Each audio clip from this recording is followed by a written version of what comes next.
Hello friends, ओम श्री गणेशाय नमः। जय श्री कृष्णा।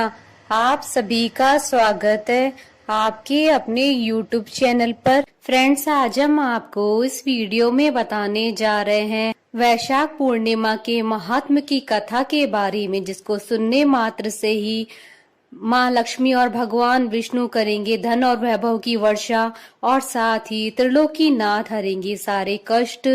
और साथ ही हम आपको बताएंगे वैशाख पूर्णिमा के दिन क्या दान करना श्रेष्ठकर होता है, और वैशाख पूर्णिमा के दिन किए जाने वाले उपाय और महत्व के बारे में। फ्रेंड्स, वीडियो शुरू करने से पहले आपसे रिक्वेस्ट है, अगर आप हमारे चैनल पर नए हैं और आपने अभी तक चैनल को सब्सक्राइब नहीं किया है तो प्लीज सब्सक्राइब कीजिएगा चैनल को, साथ ही प्रेस कीजिएगा बेल आइकन को, जिससे नए वीडियो से रिलेटेड नोटिफिकेशन आपको तुरंत प्राप्त हो सके। और वीडियो पसंद आने पर वीडियो को लाइक और शेयर जरूर कीजिएगा, ताकि सभी भक्तों को इस वीडियो का लाभ प्राप्त हो सके। और कमेंट बॉक्स में जय श्री कृष्णा जरूर लिखिएगा।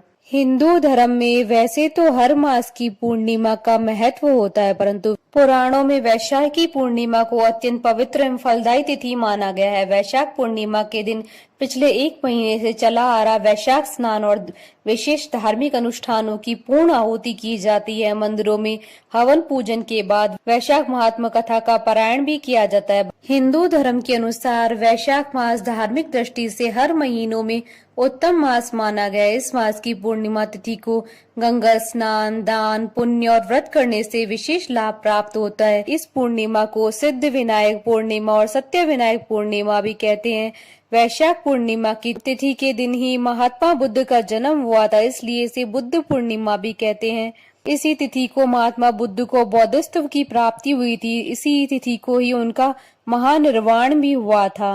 भगवान श्री कृष्ण ने वैशाख पूर्णिमा का महत्व अपने परम मित्र सुदामा को उस समय बताया था जब वे द्वारिका पहुंचे थे। श्री कृष्ण जी के बताने के अनुसार सुदामा जी ने व्रत किया, इससे उनकी दरिद्रता और दुख दूर हो गए थे। इससे वैशाख पूर्णिमा का महत्व और बढ़ जाता है। वैशाख पूर्णिमा के दिन भगवान विष्णु की पूजा अर्चना करने का विधान है। इस दिन भगवान विष्णु की पूजा करने से सभी मनोकामनाओं की पूर्ति होती है। इस दिन व्रत रखने से सुख समृद्धि में वृद्धि होती है। वैशाख पूर्णिमा को बुद्ध जयंती के रूप में भी मनाया जाता है।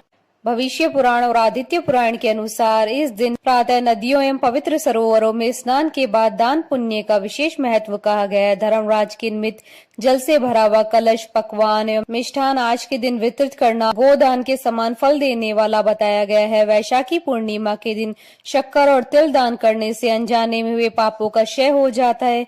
पूर्णिमा के दिन भगवान विष्णु की प्रतिमा के सामने घी से भरा हुआ पात्र, तिल और शक्कर स्थापित कर पूजन करना चाहिए। यदि हो सके तो पूजन के समय तिल के तेल का दीपक जलाना चाहिए। पितरों के निमित्त पवित्र नदियों में स्नान कर हाथ में तिल लेकर तर्पण करने से पितरों की भी तृप्ति होती है और उनका आशीर्वाद मिलता है। पुराणों के अनुसार वैशाख का यह पक्ष पूजा उपासना के लिए विशेष महत्वपूर्ण माना जाता है। वैशाखी पूर्णिमा के दिन पूजा के दौरान जितना हो सके ज्यादा से ज्यादा ओम नमो भगवते वासुदेवाय नमः मंत्र का जाप करना चाहिए। इसके साथ ही ओम नारायणाय नमः तथा श्री विष्णु सहस्त्रनाम स्तोत्र, श्री विष्णु जी की आरती करनी चाहिए। इस दिन भगवान विष्णु के सत्यनारायण स्वरूप की पूजा की जाती है। इसके अलावा इस दिन धर्मराज की पूजा का भी विधान है। माना जाता है कि इस व्रत से धर्मराज प्रसन्न होते हैं और अकाल मृत्यु का भय भी नहीं रहता है। फ्रेंड्स, अब आइए जानते हैं वैशाख पूर्णिमा के दिन किए जाने वाले उपाय के बारे में। शास्त्रों के अनुसार पूर्णिमा के दिन सुबह करीब 10 बजे पीपल के वृक्ष पर माँ लक्ष्मी का आगमन होता है। कहते हैं कि इस दिन सुबह नित्य कर्मों के बाद पीपल के पेड़ पर कुछ मीठा रखकर और मीठा जल अर्पण कर धूप अगरबत्ती जलाकर माँ लक्ष्मी का पूजन करें और माता लक्ष्मी को घर में निवास करने के लिए आमंत्रित करें, तो उस जातक पर माँ लक्ष्मी की कृपा हमेशा बनी रहती है। वैशाख पूर्णिमा के दिन माँ लक्ष्मी को प्रसन्न करने के लिए आप 11 गोमती चक्र, हल्दी की गांठ या फिर कोड़ियां ले ले। पूजा के समय इन पर तिलक करें और फिर अगले दिन इन्हें अपनी तिजोरी या पैसों के स्थान में रख ले। ऐसा करने से आपके जीवन में धन और वैभव समृद्धि हमेशा बनी रहेगी। वैशाख पूर्णिमा के दिन शुभ संयोग पर माता को खुश करने के लिए इत्र और सुगंधित फूल चढ़ाएं। इत्र माता की वस्त्रों पर अवश्य छिड़कर और माता को घर में स्थायी रूप से निवास करने की प्रार्थना करें। वैशाख पूर्णिमा के दिन शिव जी की पूजा भी की जाती है। इस दिन शिवलिंग पर जल चढ़ाकर धूप से पूजा करें और ओम रुद्राय नमः मंत्र का जाप करें। ऐसा करने से आपको माता लक्ष्मी के साथ साथ भगवान शिव का आशीर्वाद भी प्राप्त होगा। फ्रेंड्स, अब आइए आरंभ करें वैशाख पूर्णिमा की व्रत कथा। द्वापर युग में एक समय की बात है, माँ यशोदा ने भगवान श्री कृष्ण जी से कहा कि हे कृष्ण, तुम सारे संसार के उत्पन्न कर्ता पोषक हो। आज तुम मुझे ऐसे व्रत को कहो जिससे स्त्रियों को मृत्यु लोक में विधवा होने का भय नहीं रहे तथा यह व्रत सभी मनुष्यों की मनोकामनाएं पूर्ण करने वाला हो। यह सुनकर श्री कृष्ण ने कहा, हे माँ, आपने मुझसे बहुत ही सुंदर सवाल किया है। मैं आपको विस्तार पूर्वक बताता हूँ। सौभाग्य की प्राप्ति के लिए स्त्रियों को 32 पूर्णमासियों का व्रत करना चाहिए। इस व्रत को करने से स्त्रियों को सौभाग्य, संपत्ति आदि की प्राप्ति होती है और संतान की रक्षा होती है। यह व्रत अचल सौभाग्य को देने वाला एवं भगवान शिव के प्रति मनुष्य मात्र की भक्ति को बढ़ाने वाला है। तब यशोदा जी कहती हैं कि हे कृष्ण, सर्वप्रथम इस व्रत को मृत्युलोक में किसने किया, इसके विषय में विस्तार पूर्वक मुझे बताओ। तब भगवान श्री कृष्ण कहते हैं कि इस भूमंडल पर एक अत्यंत प्रसिद्ध राजा चंद्रहास्य से पालित अनेक प्रकार के रत्नों से परिपूर्ण कांतिका नाम की एक सुंदर नगरी थी। वहां पर धनेश्वर नाम का एक ब्राह्मण निवास करता था। उसकी स्त्री अति सुशीला रूपवती स्त्री थी। दोनों ही उस नगरी में बड़े प्रेम के साथ निवास करते थे।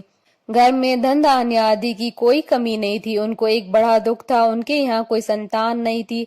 इस दुख से वे अत्यंत दुखी रहा करते थे। एक समय एक योगी नगरी में आया। वह योगी उस ब्राह्मण के घर को छोड़कर सभी के घर से भिक्षा लाकर भोजन किया करता था। रूपवती से वह भिक्षा नहीं लेता था। उस योगी ने रूपवती से भिक्षा न लेकर के और अन्य दूसरे घरों से भिक्षा लेकर भिक्षा के अन्न को गंगा किनारे पर जाकर बड़े प्रेम के साथ खाया। तभी धनेश्वर ने योगी को ऐसा करते हुए देख लिया। अपनी भिक्षा के अनादर से दुखी होकर के धनेश्वर योगी से कहता है कि हे महात्मन, आप सभी घरों से भिक्षा लेते हैं लेकिन मेरे घर की भिक्षा कभी नहीं लेते, इसका क्या कारण है?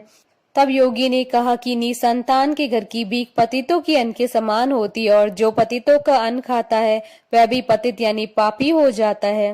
क्योंकि तुम निसंतान हो, तुम्हारे यहाँ कोई संतान नहीं आता, पतित हो जाने के भय से तुम्हारे घर की भिक्षा नहीं लेता हूँ। धनेश्वर यह बात सुनकर अपने मन में बड़ा दुखी हुआ और हाथ जोड़कर योगी के पैरों पर गिर पड़ा तथा आतुर भाव से कहने लगा कि हे महाराज, ऐसा है तो आप मुझे कोई पुत्र प्राप्ति का उपाय बताइए। आप सब जानने वाले हैं, आप मुझ पर अवश्य कृपा करें। धन की मेरे यहाँ कोई कमी नहीं है, लेकिन पुत्र यानी संतान न होने के कारण बहुत दुखी हो गया हूँ। मेरे इस दुख का हरण कीजिए, आप सामर्थ्यवान हैं। तब योगी जी यह सुनकर कहने लगे कि हे ब्राह्मण, तुम चामुंडा देवी की आराधना करो। तब ब्राह्मण घर आकर अपनी पत्नी को पूरी वृतांत कहकर स्वयं वन में चला गया। वहां पर उसने माँ चामुंडा की उपासना की और उपवास किया। माँ चामुंडा ने 16वें दिन उसको स्वप्न में दर्शन दिया कि हे धनेश्वर, जा तेरे यहाँ पुत्र होगा, लेकिन उसकी 16 वर्ष की आयु में मृत्यु हो जाएगी। यदि तुम दोनों स्त्री पुरुष 32 पूर्णमासियों का व्रत श्रद्धा पूर्वक और विधि पूर्वक करोगे तो वह दीर्घायु का हो जाएगा। जितनी तुम्हारी सामर्थ्य हो उतने आटे के दिए बनाकर शिव जी का पूजन करना, लेकिन पूर्णमासी को 32 हो जाने चाहिए। और प्रातः काल इस स्थान के समीप एक आम का वृक्ष दिखाई देगा, उस पर तुम चढ़कर फल तोड़कर शीघ्र अपने घर चले जाना और अपनी स्त्री को सारा वृतांत बताना। और ऋतु स्नान के बाद वह स्वच्छ होकर के और शंकर जी का ध्यान करके फल को खा लेगी। तब भगवान शंकर की कृपा से गर्भ ठहर जाएगा। जब ब्राह्मण प्रातः काल उठा तो उसने उस स्थान के पास एक आम का वृक्ष देखा जिस पर बहुत सुंदर आम का फल लगा हुआ था। उस ब्राह्मण ने आम के पेड़ पर चढ़कर फल को तोड़ने का प्रयत्न किया और असफल रहा। तब उसने भगवान गणेश जी की वंदना की। भगवान गणेश जी की प्रार्थना करने पर उनकी कृपा से धनेश्वर ने आम का फल तोड़ लिया और अपनी स्त्री को लाकर दे दिया। धनेश्वर की स्त्री ने कहे अनुसार फल को खा लिया और वह गर्भवती हो गई। देवी जी की असीम कृपा से एक पुत्र प्राप्ति हुई। उन्होंने उसका नाम देवीदास रखा। बालक अपने पिता के घर बढ़ने लगा। भवानी की कृपा से वह बालक पढ़ने में भी बहुत होशियार था। दुर्गा जी की आज्ञा अनुसार उसकी माता ने 32 पूर्णमासी के व्रत करना शुरू कर दिया, जिससे बालक दीर्घायु वाला हो जाए। 16वां साल लगते ही देवीदास के पिता को बहुत चिंता हो गई, कहीं उनके पुत्र की मृत्यु इस साल नहीं हो जाए। इसलिए उन्होंने अपने मन में विचार किया कि यह दुर्घटना उनके सामने हो गई तो वह कैसे सहन कर पाएंगे। तो उन्होंने देवीदास के मामा को बुलवाया और उन्होंने कहा कि देवीदास 1 वर्ष के लिए काशी में जाकर विद्या का अध्ययन करे और उसको अकेला भी नहीं छोड़ना चाहिए, इसलिए तुम साथ में चले जाओ और 1 वर्ष के बाद इसको वापस लौटा के लाना। तब सारा प्रबंध करके उसके माता पिता ने देवीदास को एक घोड़े पर बैठाकर उसके मामा को उसके साथ भेज दिया, किंतु यह बात उसके मामा या और किसी को पता नहीं थी। धनेश्वर ने अपनी पत्नी के साथ माता भगवती के सामने मंगल कामना और दीर्घायु के लिए भगवती की आराधना पूर्णमासियों का व्रत करना आरंभ कर दिया। इस प्रकार उन्होंने 32 पूर्णमासियों का व्रत पूरा किया। एक दिन मामा और भांजा रात्रि बिताने के लिए गांव में ठहरे थे। वहां पर एक ब्राह्मण की सुंदर लड़की का विवाह होने वाला था। जहां बारात रुकी हुई थी वहां पर देवीदास और उसके मामा भी ठहरे हुए थे। इसके बाद लड़की देवीदास से विवाह को अपना पति मान लेती और उससे ही विवाह करने के लिए कहती है, लेकिन देवीदास अपनी आयु के बारे में बताता है। लेकिन इस लड़की ने कहा कि जो गति आपकी होगी वही मेरी होगी। हे स्वामी, आप उठिए और भोजन कर लीजिए। इसके बाद देवीदास उसकी पत्नी ने दोनों ने भोजन किया। सुबह देवीदास ने अपनी पत्नी को 3 नगों से जड़ी हुई अंगूठी और रुमाल दिया और उसने कहा, मेरा मरण और जीवन देखने के लिए पुष्प वाटिका बना लो। जब मेरा प्राण अंत होगा तो ये फूल सूख जाएंगे, ये फिर से हरे भरे हो जाएं तो जान लेना कि मैं जीवित हूँ। भगवान कृष्ण कहते हैं कि हे माता, देवीदास विद्या अध्ययन करने के लिए काशी चला गया। कुछ समय बीत जाने पर सर्प देवीदास के पास जाता है और देवीदास को डसने का प्रयत्न करता है, लेकिन व्रत के प्रभाव से देवीदास को काट नहीं पाया, क्योंकि उसकी माता ने पहले ही 32 पूर्णिमासी के व्रत पूरे कर लिए थे। इसके बाद काल स्वयं वहां आया और उसके शरीर से उसके प्राणों को निकालने का प्रयत्न करने लगा, जिससे वह मूर्छित होकर पृथ्वी पर गिर पड़ा। भगवान की कृपा से माता पार्वती के साथ शंकर जी वहां पर आ गए। माता पार्वती ने शंकर जी से कहा कि इसकी माता ने पहले ही 32 पूर्णिमासी का व्रत किया है, आप उसको प्राण दान दे। इस प्रकार शिव जी ने उसके प्राणों की रक्षा की और काल को पीछे हटना पड़ा। देवीदास स्वस्थ होकर पुनः बैठ गया। उधर उसकी स्त्री उसके काल की प्रतीक्षा किया करती थी। जब उसने देखा कि पुष्प वाटिका में पुष्प और पत्ते नहीं रहे तो उसको अत्यंत आश्चर्य हुआ, लेकिन जब वह वाटिका फिर से हरी भरी हो गई तो वह जान गई कि उसके पति को कुछ नहीं हुआ। यह देखकर वह बहुत प्रसन्न मन से अपने पिता से कहने लगी कि पिताजी, मेरे पति जीवित है, आप उनको खोजो। 16 साल बीत जाने पर देवीदास अपने मामा के साथ काशी से वापस चल दिया। उधर उसके ससुर घर से उसको खोजने के लिए जाने ही वाले थे कि लेकिन वहां पर मामा और भांजे पहुंच गए। ससुर उनको अपने घर में ले आया और नगर निवासी वहां पर एकत्रित हो गए और उन्होंने निश्चय किया कि इस कन्या का विवाह इसी बालक के साथ हुआ होगा। कन्या ने भी लड़के को पहचान लिया। कुछ दिन बाद देवीदास अपनी पत्नी और मामा के साथ बहुत से उपहार लेकर नगर की ओर चल देता है। जब वह गांव के निकट आ गया तो वहां के लोगों ने उसे देखकर उसके माता पिता को उसके आने की खबर दे दी। तुम्हारा पुत्र देवीदास अपनी पत्नी और मामा के साथ आ रहा है। ऐसा सुनकर उसके माता पिता बहुत खुश हुए। पुत्र और पुत्र वधू की आने की खुशी में धनेश्वर ने बहुत बड़ा उत्सव मनाया। तब भगवान श्री कृष्ण जी कहते हैं कि धनेश्वर 32 पूर्णिमासी के प्रभाव से पुत्रवान हुआ। जो भी व्यक्ति या स्त्री इस व्रत को करते हैं वह जन्म जन्मांतर के पापों से छुटकारा प्राप्त कर लेते हैं। बोलिए भगवान श्री कृष्ण की जय, भगवान विष्णु की जय, भगवान शंकर माता पार्वती जी की जय। हमारे साथ इस वीडियो में अंत तक बने रहने के लिए आपका धन्यवाद। ओम श्री गणेशाय नमः। जय श्री कृष्णा।